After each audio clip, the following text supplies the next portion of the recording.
Hello, ladies and gentlemen. I'm Ganem Carl McIntyre, and I'm on the scene with my top 10 favorite movies of 2016. How'd you like the wink?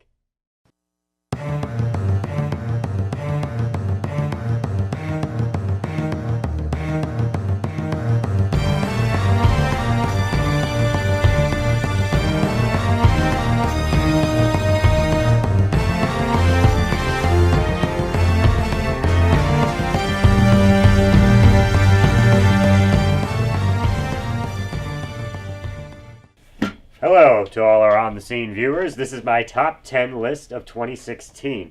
The Oscar nominations were just announced today, so we thought it'd be fun to do this. I want to point out, though, I didn't get a chance to see a lot of the movies in 20. I saw most of the primary movies I should have seen for this list, but I didn't quite get a chance to see some movies like Manchester by the Sea, Patriots Day. I missed Deepwater Horizon, Moonlight. I couldn't get a chance to see. It wasn't playing around me. Lion. A lot of those movies I missed. Fences too. So those are kind of the movies I missed. So they won't be on my list. They probably would be if I saw them. I don't know. I haven't seen them yet. So just keep that in mind when you watch this. But anyways, I did make a list of honorable mentions. I want to start out. I wanted to give a shout out to the horror films this year. I'm not a big horror movie fan, but there were quite a few I did enjoy and thought did the horror film justice. And those were The Witch, The Conjuring 2, Lights Out, Don't Breathe, and Ouija Origin of Evil. I actually enjoyed all those movies. If you're a horror movie fan, you should see them. And as honorable mentions of movies that I really wanted to put on this list but couldn't quite make it, I have Deadpool, Moana, Kubo and the Two Strings, Star Trek Beyond, The Magnificent Seven, The Accountant, and Finding Dory. I thoroughly enjoyed all those films. I recommend you all go out and see them, but I couldn't quite get them on my list.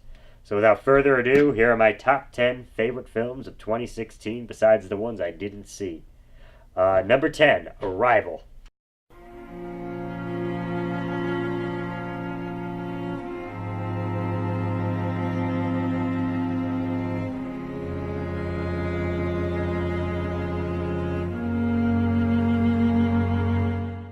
Arrival is a movie I feel like a lot of people really loved. And personally, Arrival is one of those movies that has a big twist at the end. And about halfway, a little over halfway through Arrival, I kind of figured out what was going on. So it didn't quite hit it for me the way it hit a lot of other people. But I still have to acknowledge that it was a very solid film. Really good. I thoroughly enjoyed it. The directing really makes the film. That guy whose name I'm not even going to try to pronounce. He also directed Sicario and Prisoners. Enemy. Enemy. I did not see Enemy. Um, he did a great job showing the story visually. The directing is really what stands out about the film. The performances are good too, but it's a director's film, and you can tell that while you're watching it. So my number 9 is Zootopia.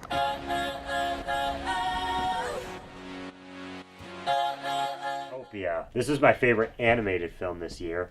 I think it's an animated film for adults and kids, like a lot of Pixar movies are.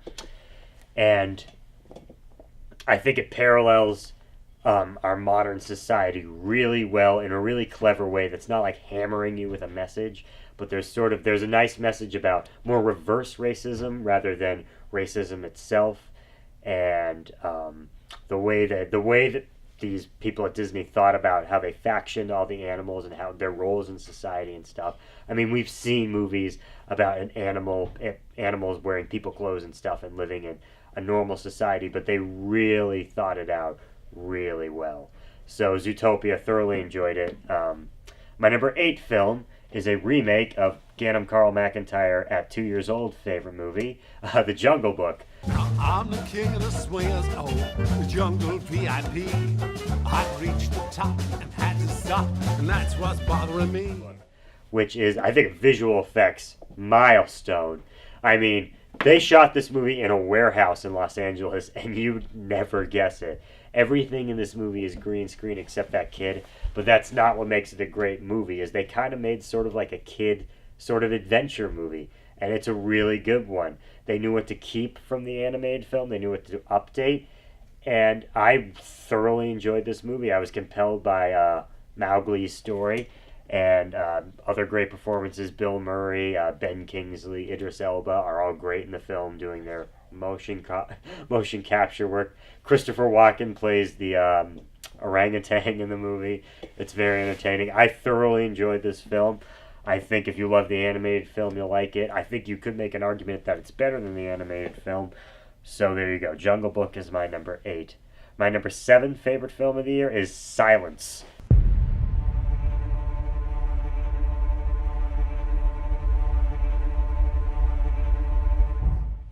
Wow. Walking out of this movie, I was convinced that 1600s Japan was worse than 1940s Germany. I mean, these people were just awful, the stuff that they did to this country.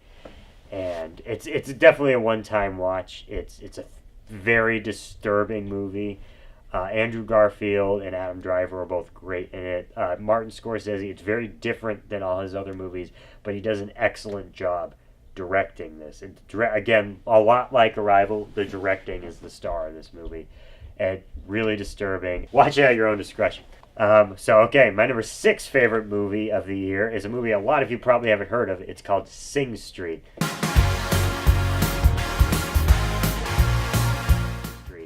It's a small movie from England. It's on Netflix right now. It came out, I think, in May. But it's a little movie. It's about, it takes place in the 1980s where a boy tries to start a band to impress a girl he likes. And that's basically the whole movie. It has a lot of rock and roll in it. New rock and roll, but it sort of harkens back to that time period. It's a really solid, it's a really fun film. I think you should check it out. Sing Street, look it up on Netflix. Number 5, Voila Land. City of stars, are you shining just for me? Voila Land. That's right. What seems to be the front runner for Best Picture, and pretty much everyone else is number 1. I've very much enjoyed the film. I have a few minor issues with it. I won't go into those now. But overall, I think it's a great movie about people who dream of entertaining and people who have had a dream. And if you've had a dream, you can sort of relate to this movie. So yeah, La La Land's my number 5. It's not a musical, though. That is my one gripe with the movie. It's not a musical. They sing like 3 times in the movie, that's it. Don't go in expecting a musical. Alright, my number 4, A Monster Calls.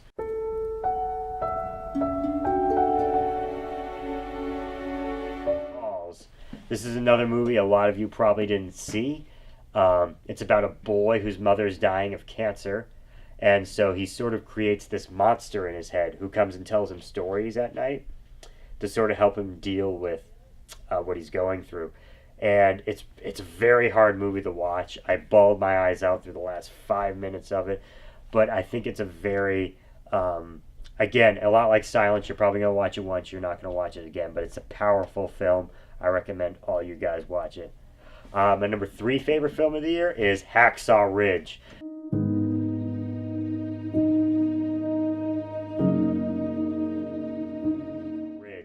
Mel Gibson's return to form as a director. He's a great director, and this is a great film. It's about a World War II soldier who didn't believe in killing and only believed in helping people. So, and it's crazy just to believe that this is a true story. It's, again, I'll note, like a lot of films on this list, it's not a movie you're going to want to rewatch after you watch it, but it's a very, very well-directed film, going back to Arrival and Silence. The directing, it makes the movie. I mean, this story could so easily be one of those terrible religious movies that come out every year, like Heaven is for Real, or God's Not Dead, or Miracles from Heaven. Stuff like that. So easily in the hands of a lesser director, this could be a terrible, preachy film, but it's not. It shows both sides about why killing is worth it and why killing isn't worth it. And Andrew Garfield gives arguably the best performance of the year. It's a great film. Check out Hacksaw Ridge, particularly if you like movies like Braveheart and all that. My number 2 favorite film of the year is a small independent movie. It's called Captain America Civil War. I don't think any of you have seen it.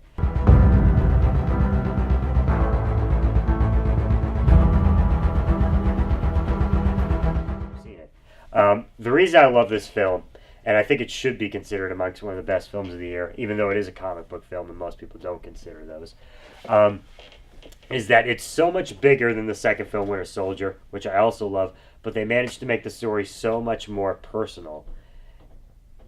And the airport sequence, like a lot of people always mention, is one of the best action sequences in the history of film. It's nonstop action. It's got a great story. It's just, you love watching it. It's not like Hacksaw Ridge or Silence or Arrival or Monster Calls, when you appreciate how great it is, but you never want to watch it again. This is a movie that's attainable to everybody. It's like water. Anybody can watch it, and anybody can get it. So Captain America Civil War is my second favorite film of the year. And my number one favorite film of the year is a movie, again, not a lot of you saw, and that's not a joke this time. It's a movie called Hell or High Water.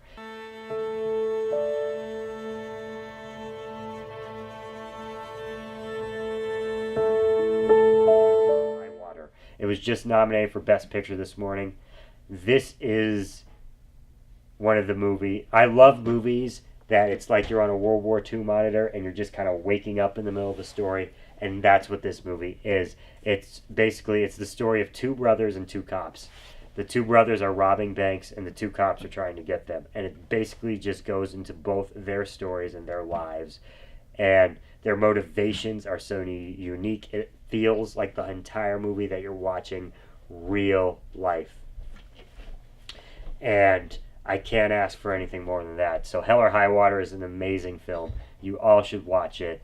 Thank you for tuning into my top 10 of the year. Just to recap, my top 10 are number 10, Arrival, number 9, Zootopia, number 8, The Jungle Book, number 7, Silence, number 6, Sing Street, check it out on Netflix, number 5, La La Land, number 4, A Monster Calls, number 3, Hacksaw Ridge, number 2, Captain America Civil War, and number 1, Hell or High Water.